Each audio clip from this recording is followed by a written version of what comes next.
भाई साहब नमस्कार। जोर से बोलो भाई साहब, सबको नमस्कार, बात। नमस्कार। नमस्कार। आपका नाम?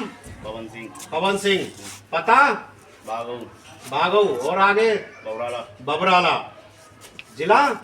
संभल। जिला संभल। बबराला के पास ही गांव है। हाँ। कौन सा गांव? बागो। बागो। अपना मोबाइल नंबर? 7055662974। जी। तो खांसी की दिक्कत आपको थी, हाँ, जैसा ज्यादा हमें ही। मास्टर जी ने बताया है, हाँ, ज्यादा ही। ज्यादा थी। तो ये प्रोडक्ट आपने यूज करा। हाँ। रखो अपने हाथ पे, हाथ फैलाओ। यही है। यही है। कैसे कैसे पिया और कितने दिन में फायदा हुआ ये भी बताओ। खाला तो तुरंत ही कर दिया इसने। तुरंत कर दिया।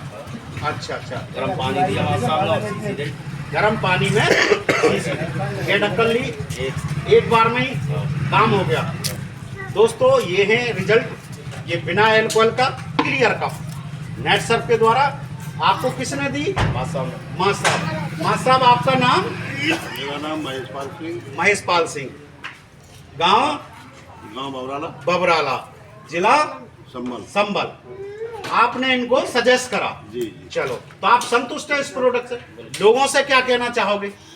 ये ले हैं इसे, बढ़िया चीज है। बढ़िया चीज है। तो दोस्तों बिना अल्कोहल का आज मार्केट के अंदर बहुत सारे जो केमिकल्स यूज हो रहे हैं और अल्कोहल प्रयोग करा जा रहा है, जहां बच्चों को पीते हैं और नींद में आ जाते हैं, तो इसमें किसी केमिकल का यूज नहीं है।